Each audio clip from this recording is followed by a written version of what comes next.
America పర్యటనలో భాగంగా సియాటిల్లోని WATA మరియు WATG రెండు తెలంగాణ సంస్థలు మాజీ మంత్రి వర్యులు ఎర్రబెల్లి దయాకర్ రావు గారికి మరియు తెలంగాణ బీఆర్ఎస్ ప్రతినిధులకు సియాటిల్, వాషింగ్టన్కు ఘన స్వాగతం పలకగా ఈ కార్యక్రమంలో ముఖ్య అతిథిగా పాల్గొన్నారు.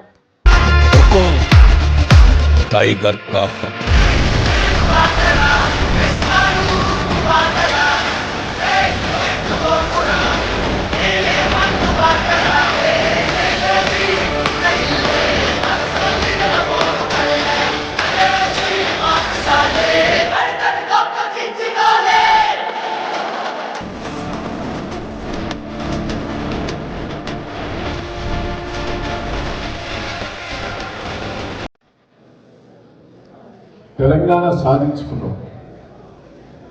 ఆ తెలంగాణ సాధనలో ఒకట కేసీఆర్ గారు ఉద్యమకారులు ఎట్లా కృషి చేసిందనేది ఒకసారి మీరు అందరూ కూడా ఆలోచించాలి. తెలంగాణ వచ్చిన తర్వాత ఎట్లా డెవలప్మెంట్ అయిందనేది కూడా ఒక విజన్ కేసీఆర్ దగ్గర. నేను 42 ఏళ్ల నుంచి రాజకీయాలు అంటున్నా. 6 సార్లు ఎమ్మెల్యే, ఒకసారి ఎంపీ గెలిచిన. ఒక విజన్ ఉన్న నాయకుడిని ఇద్దరు చూశారు. ఒకరు ఎన్టీ రామారావు, రెండోది కేసీఆర్ గారు అనేది గుర్తుపెట్టుకోవాలి. ఎన్టీ రామారావు ఒక విజన్ తోటి మండలాలు చేశాడు, రైతులకు రకాలు మాఫీ చేశాడు, పెన్షన్ విధానం ప్రవేశపెట్టాడు. అంటే ఒక విజన్. కేసీఆర్ గారు ఒక విజన్ తోటి అద్భుతంగా ఇవాళ మీ గ్రామాలకు నీళ్లు వస్తున్నాయి, మోటార్లు కాలిపోయి, స్టార్టర్లు కాలిపోయి 24 గంటలు కరెంట్ ఇచ్చాము, ఇంటింటికి నల్లాలు ఇచ్చాము. ఒక విజన్.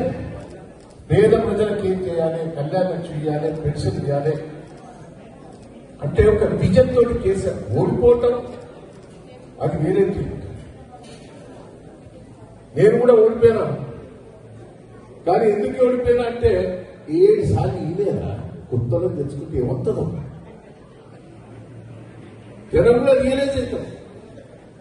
ఇలా కేసీఆర్ గారు ఓడుకున్న తర్వాత ఇట్లా కొట్టుకుంటారు ఊళ్ళో.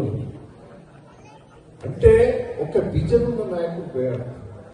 నేను ఎందుకంటున్నా అంటే ఆ ఉద్యమంలో సమయంలో చూశాను ఆయన ఆవేదన.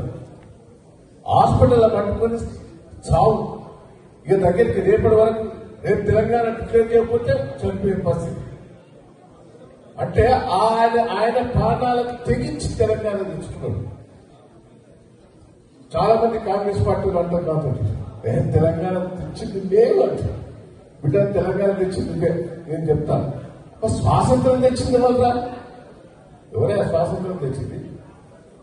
ఎవరు చెప్పరా? గాంధీ కదా? గాంధీ కాదా?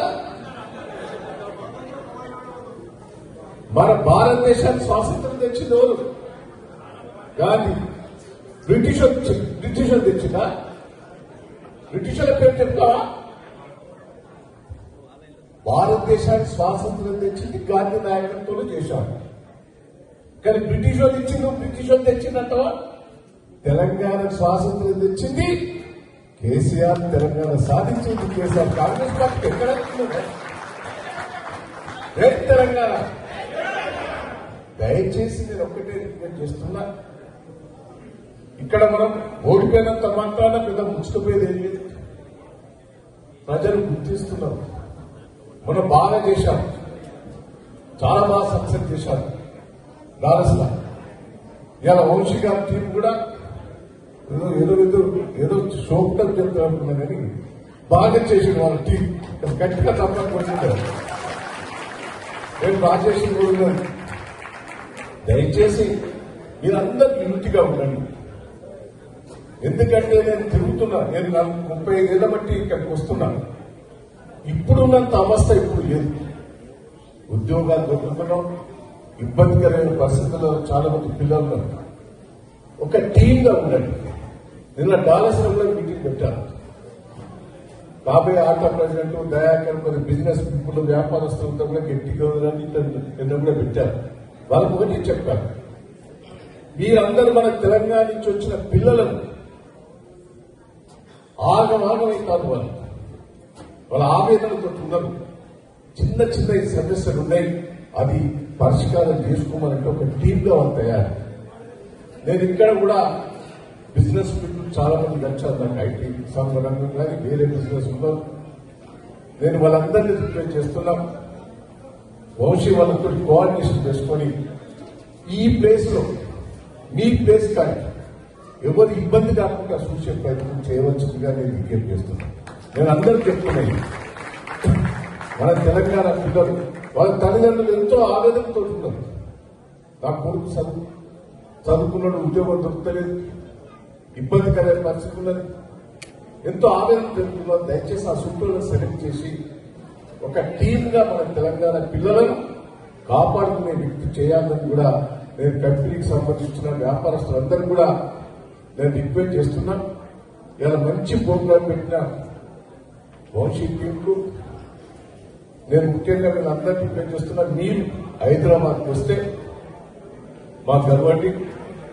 మీకేమైనా కష్టాలు ఉన్నా మీ కుటుంబ సభ్యులకు కానీ ఏదైనా ఉంటే మా పేరు చెప్పి తోలండి. వీరున్న కాడికి సమస్యలు మేము పవన్ లేకుండా కొంత ప్రచారం ఉన్నది, మాకు ఆ పని కూడా ఉన్నది.